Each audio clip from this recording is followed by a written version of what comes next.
Հորիզոնի գլխավոր թողարկումն է, բարև ձեզ։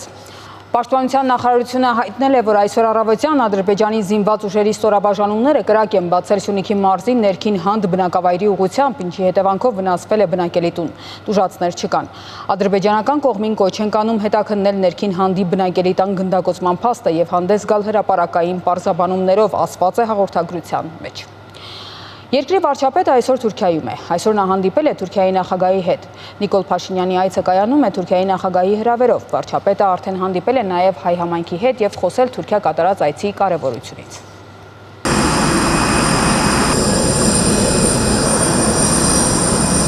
Այն, որ Հայաստանի վարչապետը պետք է Թուրքիա մեկներ պաշտոնապես հայտնի դարձավ այս շաբաթ։ Այդ այցը ընդդիմությունում քննադատեցին, իշխող կուսակցությունում պատմական համարեցին։ Գործնականում վերջին տարիներին ընթացող հայ-թուրքական շփումների համատեքստում առաջին անգամ է, որ նման մակարդակով այց է տեղի ունենում Թուրքիայի նախագահի հրավերով։ Վարչապետի գլխավորած պատվիրակության կազմում են Հայաստանի արտաքին գործերի նախարար Արարատ Միրզոյանը եւ հայ-թուրքական հարցերով հատուկ բանագնաց Ռուբեն Ռուբինյանը։ Մինչ երեկոյան նախատեսված ժամին կհանդիպեին Հայաստանի վարչապետն ու Թուրքիայի նախագահը, վարչապետը հանդիպես Թուրքիայի հայ համայնքի ներկայացուցիչների հետ։ Եվ հենց այդ հանդիպման ժամանակ էլ վարչապետը կարևորել է այցը, նշելով, որ այն իրականություն է դարձել վերջին շրջանում Թուրքիայի հետ ակտիվացած երկխոսության արդյունքում։ Նա հույս է հայտնել, որ Թուրքիայի նախագահի հետ հանդիպումը նորազդակ կհաղորդի երկկողմ հարաբերություններին։ Այս մասին նշված է կառավարության տարածած հաղորդագրությունում։ Երկրի ղեկավարի խոսքով այցի հիմքում ընկած են Հայաստան-Թուրքիա միջպետական հարաբերությունները, իսկ ընթացող գործընթացը հարաբերություններ հաստատելու օրակարգ է, որը բխում է երկու երկրների շահերից։ Միաժամանակ վարչապետ Փաշինյանը շեշտել է Թուրքիայի հայ համայնքի դերը միջպետական հարաբերությունների հաստատման եւ երկխոսության խորացման գործընթացում։ Հայ համայնքի հետ հանդիպումից հետո Նիկոլ Փաշինյանը Սուրբ Աստվածածին աթորանիստ Մայր եկեղեցի է այցելել, մոմ վառել, եղել նախակրթարանում եւ հայկական դպրոցում, ապա նաև Կոմիտասի արձանի առջև։ Այնուհետև վարչապետը այցելել է նաև Ստամբուլի Կապույտ մզկիթ։ Ժամեր հետո Ստամբուլում նախագահական նստավայրում հանրահայտ դոլմաբաղչեում հանդիպեցին Հայաստանի վարչապետ Նիկոլ Փաշինյանն ու Թուրքիայի նախագահ Ռեջեփ Թայիպ Էրդողանը։ Դեռ հանդիպումից առաջ թուրքական լրատվամիջոցները գրել էին, որ բանակցությունների ընթացքում նախատեսվում է քննարկել երկու երկրների միջև կարգավորման գործընթացը։ Տնտեսական հարաբերությունները ամրապնդելու նպատակով էլ բանակցությունների օրակարգում կլինեն նաև տարածաշրջանային երկրների միջև տրանսպորտային նախագծերը։ Մեկ այլ հարց է Ալիջան-Մարգարա սահմանային դարպասի բացումը երրորդ երկրների քաղաքացիների եւ դիվանագիտական անձնագրեր ունեցողների համար, նշել էին լրատվամիջոցները։ Դեռ օրեր առաջ անդրադառնալով այս հարցին ազգային ժողովի նախագահ Ալեն Սիմոնյանը նշել էր, որ Հայաստանի եւ Թուրքիայի բարձր մակարդակի հանդիպման օրակարգում լինելու են թե հայ-թուրքական, թե հայ-ադրբեջանական հարաբերություններին վերաբերող հարցերը։ Ուշագրավ է, որ ճիշտ այս ընթացքում Թուրքիայում է նաև Ադրբեջանի նախագահը։ Նա արդեն հանդիպել է Թուրքիայի նախագահ Ռեջեփ Թայիպ Էրդողանին, միմյանց ներկայությամբ էլ Թուրքիայում բացվել է ադրբեջանական թաղամասը։ Ըստ պաշտոնական տեղեկության, Թուրքիայում Հայաստանի վարչապետի եւ Ադրբեջանի նախագահի հանդիպում նախատեսված չէ, բայց Հայաստանի վարչապետի այցի նախօրեին Թուրքիայի նախագահ Էրդողանը անդրադարձել է հայ-ադրբեջանական հարցին եւ նշել, թե Ադրբեջանի եւ Հայաստանի միջև խաղաղության հաստատումը նոր զարկ կտա Ադրբեջանի իր խոսքով ասած ազատագրված տարածքների վերականգնողական աշխատանքներին։ Հայ-թուրքական հարաբերությունների համատեքստում Երևանն ու Անկարան ակտիվ շփումներ են ունենում արդեն 3 տարի։ 2022 թվականին բանագնացները պայմանավորվել էին բացել ցամաքային սահմանը երրորդ երկրների քաղաքացիների համար, բայց այդ պայմանավորվածությունը առայժմ չի իրականացել։ Չնայած դրան, հայ եւ թուրք պաշտոնյաները շատ այլ հարցեր են քննարկել այս ընթացքում, այդ թվում Անիի կամրջի վերականգնումը։ Ուշագրավ է, որ վարչապետի այցը Թուրքիա տեղի է ունենում տարածաշրջանում, մասնավորապես Իրան-Իսրայել խորացող հակամարտության պայմաններում, երբ վերլուծական շրջանակներում կարծիք հնչում է, որ այդ իրավիճակը կարող է անվտանգային ռիսկեր ստեղծել Հայաստանի համար։ Ազգային ժողովի նախագահը օրեր առաջ լրագրողների հետ զրույցում ասել էր, թե ընդհանրապես ռիսկերը չեզոքացնելու հարցում գործուն քայլերից մեկն էլ վարչապետի այցն է Թուրքիա։ Զիսնիան Լագուլյան, Հորիզոն։ Խորհրդարանում այսօր անցկացված ճեպազրույցներին մասնակցել են բոլոր խմբակցությունների ներկայացուցիչները։ Պատգամավորներին ուղղված հարցերը վերաբերել են վերջին օրերի ներքին ու արտաքին քաղաքական զարգացումներին, այդ թվում Փաշինյան-Էրդողան հանդիպմանը։ Դուք ունեք տեղեկություններ կամ ենթադրություններ, ինչ օրակարգով է այս հանդիպումը, ինչ հարցեր են քննարկվելու։ Հանդիպման օրակարգը մեզանից գաղտնի է, ոչ դուք, ոչ ես, ոչ Հայաստանի Հանրությունը այդ օրակարգից որևէ ինֆորմացիա չունի, բայց եւ ես եւ դուք եւ մեր հասարակության գիտակից մասը վստահ եմ տեղյակ է, թե ինչ օրակարգ ունի Թուրքիան եւ Ադրբեջանը Հայաստանի մասով։ Այսօր ես մի հոդված տեսա, որտեղ հստակ շարադրված են այն պահանջները, որ Թուրքիան եւ Ադրբեջանը ներկայացնում են Հայաստանին, իբր թե առանձնախապայմանների։ Այնպես որ որևէ դրական ակնկալիք չունեմ, Գիտեք, դրա հետ կապված վերլուծությունները շատ են։ Ես ելնում եմ այն մոտեցումից, որոնք ամիսներ առաջ արտահայտվել են, երբ որ Հայաստանի իշխանությունները անթակույց ցույց էին տալիս, որ Հայաստան-Ադրբեջան հարաբերություններում նաև որոշակի միջնորդական դեր տեսնում էին Թուրքիայի մասով, անկախ դրանից դա այդպիսի ձևակերպում գտնում էր թե չէ, բայց անուղղակի ձևով դա միանշանակ արտահայտվում էր եւ Հայաստանի իշխանությունների կողմից կար սպասում, որ Թուրքիան իր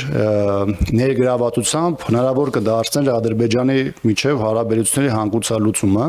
Դեռ մի կողմ դնենք այսպես կոչված խաղաղության պայմանագրի բովանդակային մասը, որի հետ կապված տարբեր առիթներով խոսել եմ, բայց այն հանգամանքը, որ Թուրքիային նաև Հայաստանի իշխանությունների նախաձեռնությամբ բերում են, այսպես ասեմ, որպես Հարավային Կովկասի նայող, հատկապես այն համատեքստում, երբ որ մեր ռեգիոնի բալանսն ապահովող երկու երկրները այսօր մխրճված են պատերազմական գործողություններում, Ռուսաստանը Ուկրաինայի ուղղությամբ, Իրանը Իսրայելի եւ ավտոմատ, որի պարագայում Ադրբեջանի եւ Թուրքիայի դերը մեր տարածաշրջանում բարձրանում էր եւ ազդեցությունը, հիմա այս համատեքստում Թուրքիային առաջին պլան բերելը եւ այստեղ որպես խնդիրների կամ հարցեր լուծող սարքելը բնականաբար որևէ ձևով չի կարող բխել Հայաստանի շահերից։ Ավելի մանրամասն հնարավոր կլինի այս թեմայի հետ խոսել այն ժամանակ, երբ որ հստակ կդառնա պաշտոնական հայտարարություններով կամ միգուցե նաև փաստաթղթային մասով, թե ինչ են վերջ-վերջո պայմանավորում։ Փաշինյան-Էրդողան հանդիպման ընթացքում հնարավոր է որևէ փաստաթղթի ստորագրում, թե ոչ, արդյոք ի վերջո կյանքի կկոչվի երրորդ երկրների քաղաքացիների եւ դիվանագիտական ազնագիր ունեցողների համար հայ-թուրքական սահմանի բացման նախապես ձեռք բերված պայմանավորվածությունը։ Մենք մշտապես փորձում են կառուցել հայ-թուրքական հարաբերությունները հայ-ադրբեջանական հարաբերությունների կոնտեքստում, բայց պետք է հաշվի առնենք, որ Հայաստան-Թուրքիա երկկողմ հարաբերությունները ունեն կարևոր նշանակություն, հաշվի առնելով, որ մենք չենք կարող փոխել աշխարհագրությունը եւ մենք պետք է մեր հարևանների հետ ունենանք բարիդրացիական հարաբերություններ, որոնք հնարավորություն կտան այս փոթորկող աշխարհում ձևավորել այնպիսի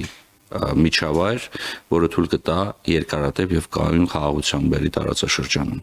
Հատկապես այս զարգացումների ֆոնին մեծ նշանակություն ունի ուղղակի կապերը, որոնք եւ ամրապնդում են վստահությունը եւ հնարավորություն են տալիս, ըստ էության բարձրաբանել այն բոլոր հարցերը, որոնք կարող են առաջանալ երկկողմ հարաբերությունների շրջանակներում։ Սա մեկ ինչ վերաբերում է փաստաթղթերի ստորագրմանը կապված երրորդ դիվանագիտական անձնագրեր կրող կամ երրորդ պետության քաղաքացիների Հայաստան եւ Թուրքիա առանց հատուկ արտոնագրի այցելության հնարավորության հետ, ապա դու գիտեք, որ մենք ավելի լայն օրակարգ ունենք եւ մենք ըստ էության մշտապես խոսում ենք եւ շարունակելու ենք խոսել Հայաստան-Թուրքիա հարաբերությունների նորմալացման, նորմալ բնականon դիվանագիտական հարաբերությունների հաստատման եւ այդ հարաբերությունների հաստատումից հետո առավել ակտիվ հնարավորություններ ընձեռելով մեր քաղաքացիներին, տնտեսվարողներին, առևտրային, տնտեսական եւ այլ հարաբերությունների մեջ մտնելու Թուրքիայի Հանրապետության հետ։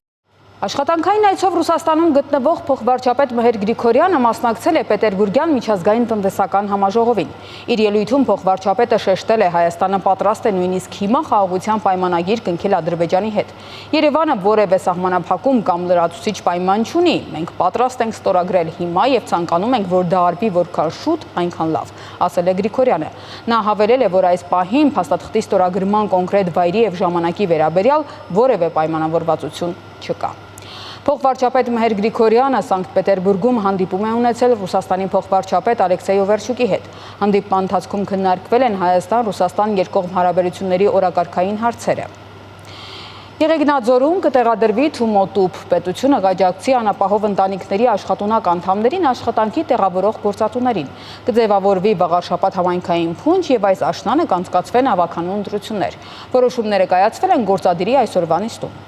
Վայոց-Ձորի Եղեգնաձոր համայնքի Շահումյան 12 փողոցում գտնվող 7519 քառակուսի մետր հողամասից 625-ը կհանձնվի Սիմոնյան կրթական հիմնադրամին շարժական Թումո տուփը ստեղծելու համար։ Տուփը կազմված է լինելու շարժական կառույցներից, որոնց տեղադրման համար շինարարական թույլտվություն չի պահանջվում, հավելն է նաև, որ ըստ անհրաժեշտության կառույցները ցանկացած պահի կարող են ապամոնտաժվել եւ տեղափոխվել։ ԿԳՄՍ նախարարն ասաց, որ մեր երկրում գործում են 6 խոշոր թմոկենտրոններ եւ դրանց կից 35 տուփեր, որտեղ շաբաթական հաճախում են ավելի քան 21000 երեխաներ։ Նշեց, որ Թումոն ընդլայնվում է նաեւ աշխարհի տարբեր երկրներում։ Կարևորեց նաեւ Հայաստանում գործող Քուավ կենտրոնները, որտեղ ավելի քան 5000 երեխաներ են հաճախում 54 բնակավայրերից։ Բացի դրանից գիտեք, որ պետությունը ֆինանսավորում է ուրեմն տեխնոլոգիական ոլորտի հետ համատեղ արմատ խմբակների գործունեությունը, որոնք նույնպես ոչ ֆորմալ կրթություն են։ Այս պահին 1044 խմբակներ ունենք, շուրջ 16000 հաճախող երեխաներով եւ սա ցույց է տալիս, որ ոչ ֆորմալ կրթության հնարավորությունները մեր կրթական համակարգում էապես ընդլայնվել են եւ սա նաեւ կրթության որակի բարձրացման ու դպրոցին աջակցության շատ կարեւոր ուղղություն է։ Անապահովության գնահատման նոր համակարգով ծայրահեղ եւ չափավոր անապահով ճանաչված ընտանիքների աշխատունական ցանց աշխատանքի տեղավորելու համար գործատուները կստանան պետության աջակցությունը։ Ոլորտները հետեւյալն են՝ դպրոց, մանկապարտեզ, բժշկական հաստատություն կամ սոցիալական պաշտպանության շուրջօրյա խնամքի հաստատություն, միայնակ տարեցների խնամքի կարիք ունեցող անձանց մասնագիտություն չպահանջող ծառայությունների մատուցում, գյուղատնտեսություն եւ անտառտնտեսություն, մշակույթ եւ զբոսաշրջություն։ Ծրագրի տևողությունը սահմանված է 3-ից 12 ամիս։ Այսպիսով այս գործատուներին պետությունը կաջակցի ամսական 21-օրյա աշխատանքի կտրվածքով 73000 դրամի չափով, քանի որ սահմանված է, որ եթե գործատուն մեր անապահով ճանաչված շահառուների հետ կկնքի աշխատանքային պայմանագիր, ապա մեկ մարդ օր աշխատանքի համար գործատուն կստանա 3500 դրամի չափով գումար։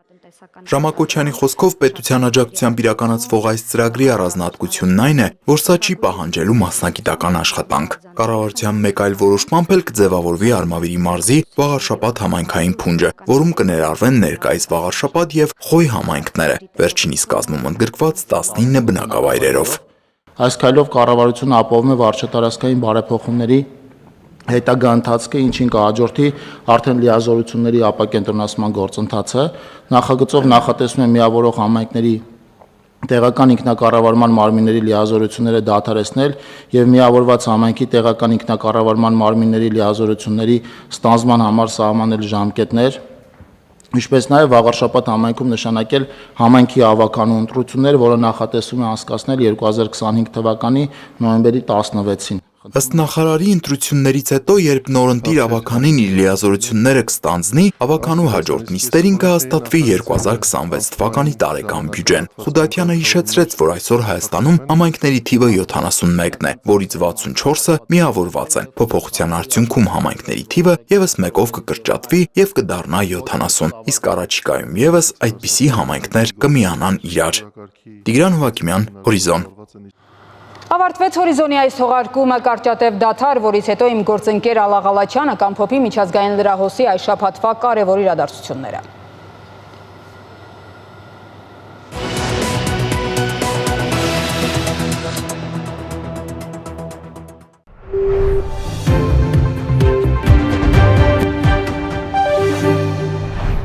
Բարև ձեզ, Հորիզոնի այս հատվածում կամփոփենք շաբաթվա ընթացքում աշխարհում տեղի ունեցած միջազգային կարևոր իրադարձությունները։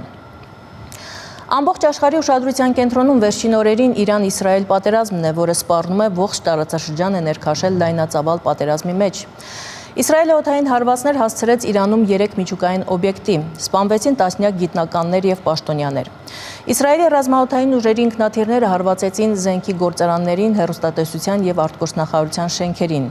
Իրանը եւս ծանր հարվածներ հասցրեց Իսրայելին, հիմնականում բալիստիկ ու գերձայնային նոր հրթիռների տարապ տեղալով իսրայելական տարբեր քաղաքների եւ ռազմական օբյեկտների վրա։ Այսօր Իսրայելը հարվածներ է հասցրել Թեհրանում գտնվող միջուկային հետազոտական կենտրոնին եւ տասնյակ ռազմական օբյեկտներին։ Այս ամենի ֆոնին ԱՄՆ նախագահ Դոնալդ Թրամփը քննարկում է Իսրայելին միանալու հնարավորությունը։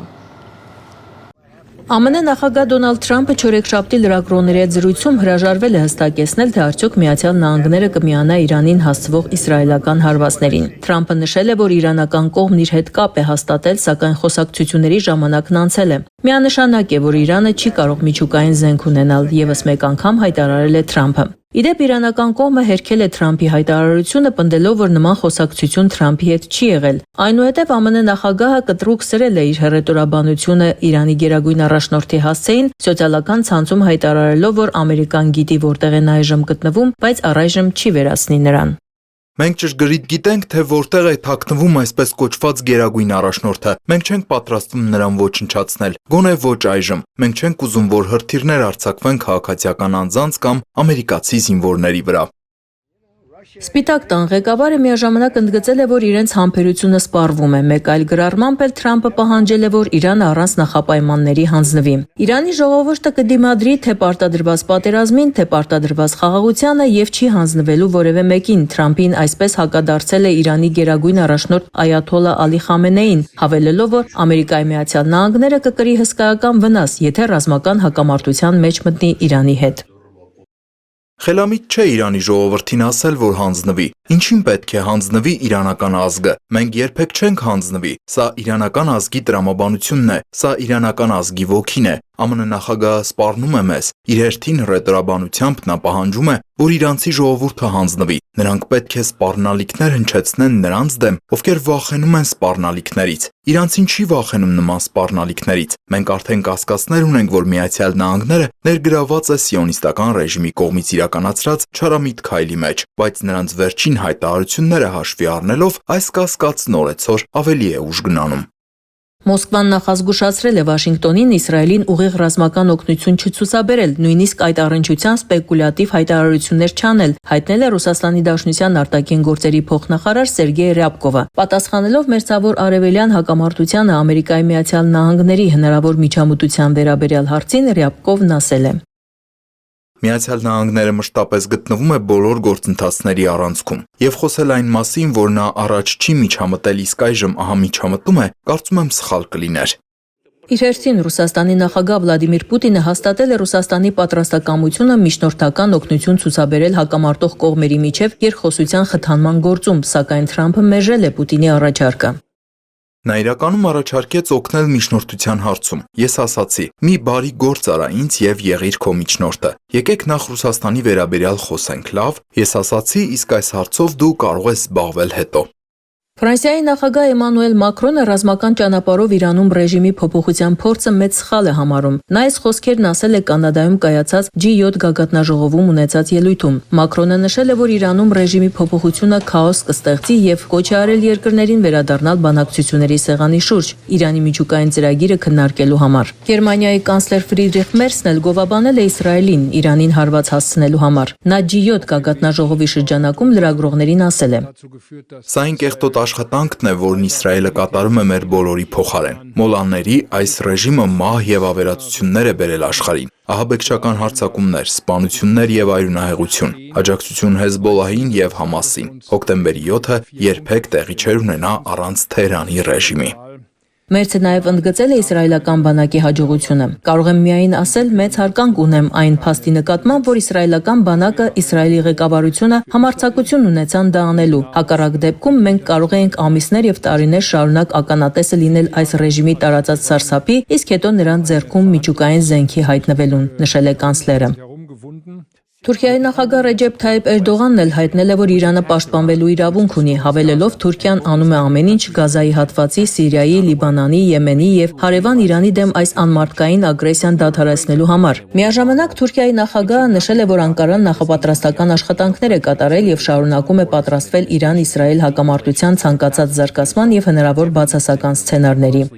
Իսրայելը չի գիտակցում իր թույլ տված սխալը։ Մեր հին աշխարհագրության մեջ ոչ մի երկիր սահմանափակված չէ իր իր սահմաններով եւ վարչակազմով։ Տարածաշրջանի յուրաքանչյուր միջադեպ մտահոգում է բոլորին եւ ազդում է տարածաշրջանի բոլոր հասարակությունների վրա։ Այն կունենա միջնաժամկետ եւ երկարաժամկետ հետևանքներ։ Պաղեստինի ժողովրդի վրա հարձակումը չի սահմանափակվում այնտեղ ընդամենը մի քանի միլիոն բնակչով։ Ամեն օր ավելի պարզ է դառնում, որ Իրանի միջուկային օբյեկտներին հարվածելու պատրվակով Իսրայելի հարձակումն ավելի մեծ եւ նենգ նպատակներ ունի։ Իսրայելն այդ հարձակումներն իրականացնելիս գործում է արևմուտքի անսահմանափակ աջակցությամբ եւ իրեն ագրեսորի պես է պահում։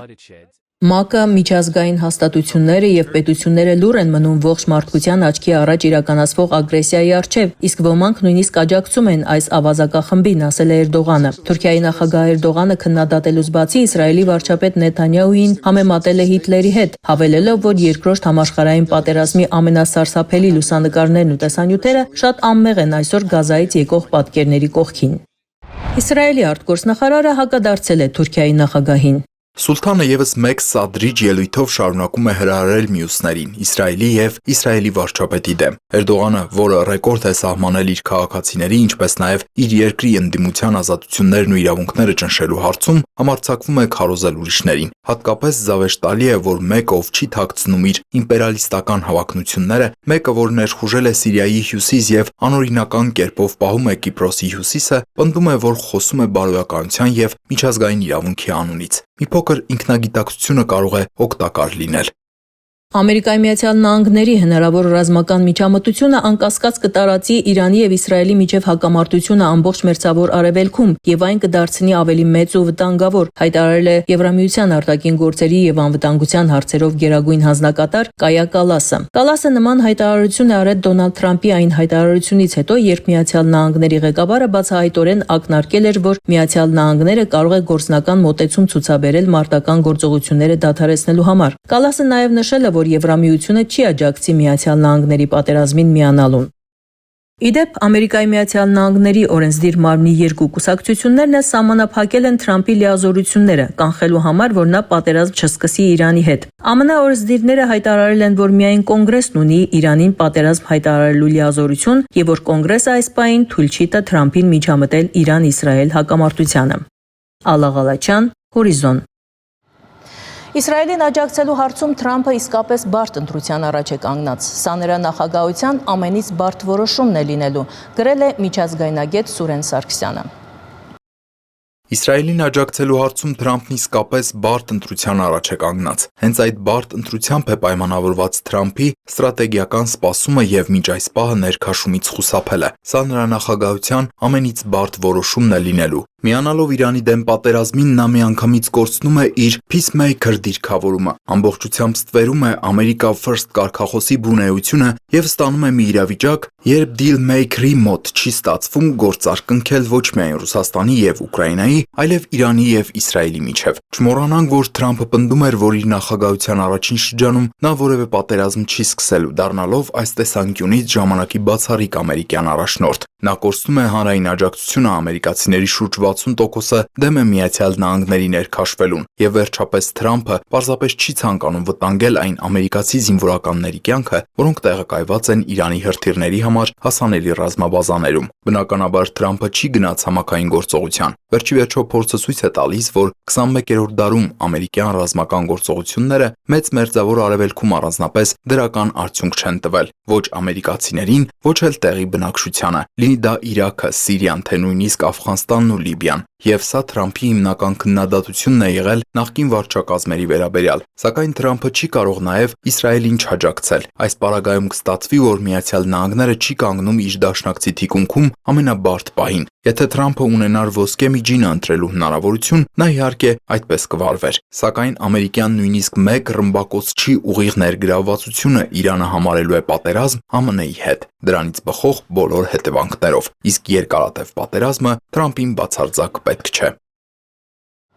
Թեհրանից հարավ գտնվող լեռներում թաքնված Ֆորդոյի ուրանի հարստացման գործարանը կենսական նշանակություն ունի Իրանի միջուկային նկրտումների համար եւ Իսրայելի համար հիմնական թիրախ դրան կանխելու ջանքերում։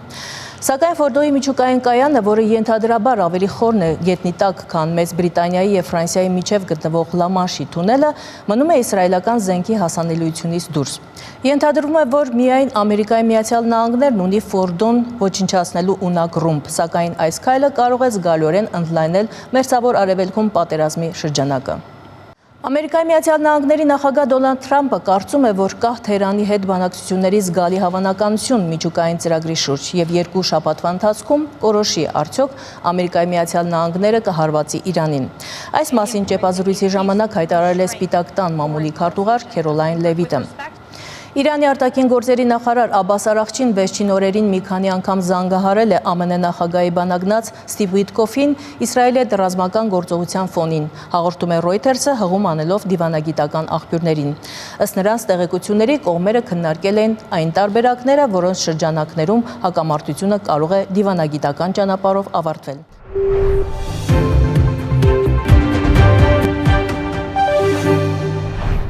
G7 երկրների առաջնորդները Կանադայում այս շաբաթ կայացած գագաթնաժողովի եզրափակիչ հայտարարության մեջ շեշտել են Իսրայելին աջակցելու մասին, Իրանին անվանելով Մերձավոր Արևելքում անկայունության եւ ահաբեկչության աղբյուր, հաղորդում են համաշխարհային լրատվամիջոցները։ Նրանք նաեւ կրկնել են այն թեզը, որ Իրանը երբեք չպետք է միջուկային զենք ունենա։ Միաժամանակ նրանք աջակցություն են հայտնել Իսրայելին, ընդգծելով, որ այն ունի ինքնապաշտպանության իրավունք։ Գագաթնաժողովի ընթացքում քննարկված մյուս թեմաները ներկայացնում ենք տեսանյութում։ Կանադայում կայացած գագաթնաժողովում G7-ի առաջնորդները խոստացել են լրացուցիչ աջակցություն ցուցաբերել Ուկրաինային, սակայն ըստ աղբյուրների պատերազմի վերաբերյալ համատեղ հայտարարություն չեն ընդունել ԱՄՆ դիրքորոշման պատճառով, որը դեմ էր ռուսական ներխուժումը դատապարտող կոշտ ձևակերպմանը։ Իսրայելի եւ Իրանի միջև հակամարտության պատճառով ԱՄՆ նախագահ Դոնալդ Թրամփը ստիպված եղավ գագաթնաժողովից շուտ վերադառնալ Վաշինգտոն, քանի որ Սպիտակ տան ղեկավարը չմնաց գագաթնաժողովի վերջին օրը, նա չկարողացավ հանդիպել Զելենսկու հետ։ Ուկրաինայի նախագահ Վլադիմիր Զելենսկին նույնպես վաղաժամ լքեց հանդիպումը, պատճառը հունիսի 17-ի գիշերը Կիևի ուղղությամբ ռուսական զանգվածային հրետակոծությունն էր, որի հետևանքով միայն Ուկրաինայի մայրաքաղաքում զոհվեց առնվազն 26 մարդ։ Ֆրանսիայի նախագահ Էմանուել Մակրոնը գագաթնաժողովի ժամանակ հայտարարել է, որ ԱՄՆ նախագահ Դոնալդ Թրամփը հարաբերականորեն դրական է արձագանքել Ռուսաստանի նկատմամբ նոր պատժամիջոցներ սահմանելու մասին օրինագծին։ Դա ինձ համար լավ նորություն է, նշել է Մակրոնը։ Ավելի վաղ Դոնալդ Թրամփը հայտարարել էր, որ ձգձգում է Ռուսաստանի նկատմամբ պատժամիջոցների կիրառումը, քանի դեռ պարզ չէ, արդյոք հնարավոր կլինի հասնել համաձայնության Մոսկվայի հետ Ուկրաինայում պատերազմը ավարտելու շուրջ։ Ըստ Wall Street Journal-ի Զելենսկին չի ստացել այն աջակցությունը, որի հույսն ուներ։ Մեկնելուց առաջ նա ասել է, որ Ուկրաինային անհրաժեշտ է տարեկան ֆինանսական օգնություն։ Կենսականորեն կարևոր է Ուկրաինայի համար տարեկան 40 միլիարդ դոլար բյուջետային աջակցություն ունենալ։ Մեր դիմադրողականությունն ու մեր երկրի պայքարը շարունակելու կարողությունն ապահովելու համար։ Սա պետք է լինի G7-ի առաջնորդների, այդ թվում Միացյալ Նահանգների համատեղ որոշում։ Իդեպ Ռուսաստանի նախագահ Վլադիմիր Պուտինը երեկ հայտարարել է, որ պատրաստ է հանդիպել Ուկրաինայի նախագահ Վլադիմիր Զելենսկիի հետ, սակայն պարզ չէ, թե ով կստորագրի փաստաթղթերը։ Այս մասին Պուտինը հայտարարել է միջազգային լրատվական գործակալությունների ղեկավարների հետ հանդիպման ժամանակ։ Մենք պատրաստ ենք հանդիպելու եւ իդեպ ես ասացի, որ պատրաստ եմ հանդիպել բոլորի հետ, այդ թվում Զելենսկու հետ։ Այո, հարցը դա չէ։ Եթե ուկրաինական պետությունը վստահում է ինչ-որ մեկին բանակցություններ վարել, Աստծո սիրուն, թող լինի Զելենսկին, բայց հարցը դա չէ։ Պուտինը կրկին անդրադարձել է Կիևի ներկայիս իշխանությունների լեգիտիմության հարցին, նշելով, որ լուրջ հարցեր լուծելու համար կարևորը քարոզչական բաղադրիչը չէ, այլ տեսլականը։ Նա հիշեցրել է, որ Ուկրաինայի սահմանադրության համաձայն երկրի նախագահը ընտրվում է 5 տարով եւ նույնիսկ ռազմական դրության պայմաններում այն երկարաձգելու որևէ միջոց չկա։ Ռուսաստանի նախագահը հավելել է, որ եթե պետության առաջին դեմքը ոչ լեգիտիմ է, ապա պետության ղեկավարի կողմից նշանակված ամբողջ իշխանության համակարգը նույնպես դառնում է ոչ լեգիտիմ։ Նա եւս մեկ անգամ ընդգծել է, որ չի հրաժարվում բանակցություններից, բայց դեռ շատ աշխատանք պետք է տարվի։ Երեք Ռուսաստանի պաշտպանության նախարարությունը եւ Ուկրաինայի նախագահ Վլադիմիր Զելենսկին հայտարարել են, որ Ստամբուլի համաձայնագրերի շրջանակներում փոխանակել են ծանր հիվանդներ եւ վիրավորներ կատեգորիայի գերիներ։ Սա գերիների փոխանակման 5-րդ փուլն էր։ Փոխանակված գերիների թիվը չի նշվել։ Այս մասին հայտնել է Ուկրաինայի ներքին գործերի նախարարության ղեկավար Իգոր Կլիմենկոն։ Երեք Ռուսաստանի նախագահ Վլադիմիր Պուտինը լրագրողներին ասել է, որ Մոսկվայի եւ Կիևի ներկայացուցիչները պայմանավորվում են հանդիպել հունիսի 22-ից հետո։ Ըստ վերլուծաբանների Կանադայի վարչապետ Քարնին G7 գագաթնաժողովին մասնակցել է հստակ օրակարգով։ Նա ի տարբերություն Զելինսկու կարողացել է հանդիպել Թրամփի հետ քննարկելու ԱՄՆ-ի եւ Կանադայի միջև շարունակվող առևտրային պատերազմը։ Հանդիպումից հետո Թրամփը հայտարարել է, որ խոչընդոտները մնում են եւ նա սակագների կողմնակից է, իսկ Քարնին ավելի բարդ տեսլական ունի։ Քարնիի գրասենյակը իր հերթին ասել է, որ առաջնորդները պայմանավորվել են շարունակել բանակցությունները համաձայնության հասնելու համար հաջորդ 30 օրվա ընթացքում։ Ալա Ղալաչյան, Հորիզոն։ Եվրոպական հանձնաժողովն առաջարկում է 2028 թվականի հունվարի 1-ից ամբողջությամբ դադարեցնել ռուսական գազի ներմուծումը Եվրամիություն։ Ոլորտում լիակատար պատժամիջոցներ սահմանելու առաջարկը նախկինում իրականություն չէր դառնում, քանի որ դրա համար անհրաժեշտ է դաշինքի անխտիր բոլոր անդամների համաձայնությունը։ Մինչդեռ Կրեմլի հետ սերտ կապեր ունեցող Հունգարիան եւ Սլովակիան մշտապես կիրառում էին վետոյի իրենց իրավունքը։ Այս անգամ խոսքը ոչ թե պատժամիջոցների, այլ օրենսդրական սահմանափակումների մասին է, որոնց ընդունման համար անհրաժեշտ է Եվրամիության 27 երկրներից 15-ի համաձայնությունը։ Այս պահին դեռ չի հաղորդվել, երբ է առաջարկը դրվելու քվեարկության։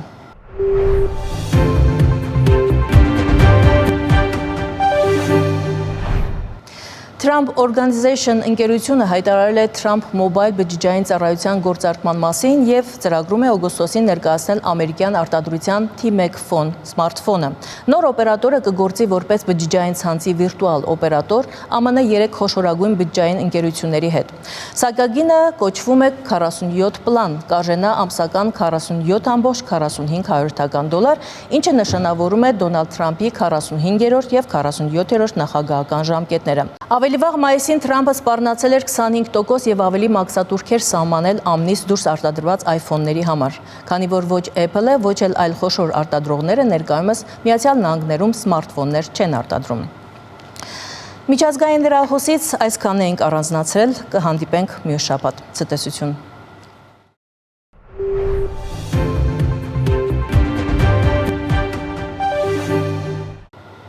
Շարունակում ենք թողարկումը։ Վաղար շաբաթի մշակութային կյանքի աշխուժացման մասին է մեր հաջորդ տեսանյութը։ 1978-ին ՀԽՍՀ վաստակավոր ճարտարապետներ Սարգիս Գյուրզադյանի եւ Միքայել Ալեքսանյանի համահեղինակությամբ նախագծված ու կառուցված Էջմիածնի Գարուն կինոթատրոնը, չնայած կարճ գործունեությանը, եղել է տեղացիների մանկության ու երիտասարդության ամենավառ հուշերն ամբարող կառույցը։ Էջմիածնի քաղաքային կյանքի մշակույթի ու պատմության մասնիկը համարվող այս կինոթատրոնը չի գործում արդեն 30 տարի։ Պետականը սեփական դարձավ ու ընկավ շատ ահավոր վիճակի մեջ, այսինքն դարձրել էր Զիբլանոցի պես շատ կներեք բանա, մոտավորապես այդպես մի տեղ, մարդիկ պետքարան էին սարքի ինչ-որ տեղ, ահավոր էր շատ վիճակը։ Այս մակետը քայքայված շենքի արդի լուծումների մասին է, որի իրագործմամբ կրկին կաշխուժանա Վաղարշապատի կենտրոնական այս հատվածի մշակութային կյանքը։ Այս միտքը առաջացավ այն ժամանակ, երբ որ մենք իմացանք, որ այս շենքը վաճառվում է եւ այս շենքի անմխիթար վիճակը մեզ ահագին մտահոգեց եւ մենք որոշեցինք զբաղվել այս շենքի կառուցումով։ Էջմիածնից ճարտարապետը մեր Աշոտը մենք մի հատ հայացքով իրար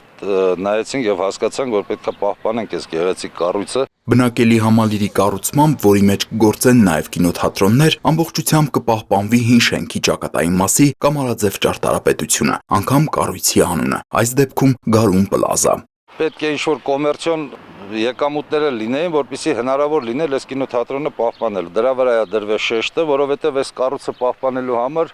մենք այս կառույցի հիմքերին 700 կուբամետր միայն բետոն ու չհաշված ինչքան արմատուրա ամրացնելու վրա ենք ծախսել, որը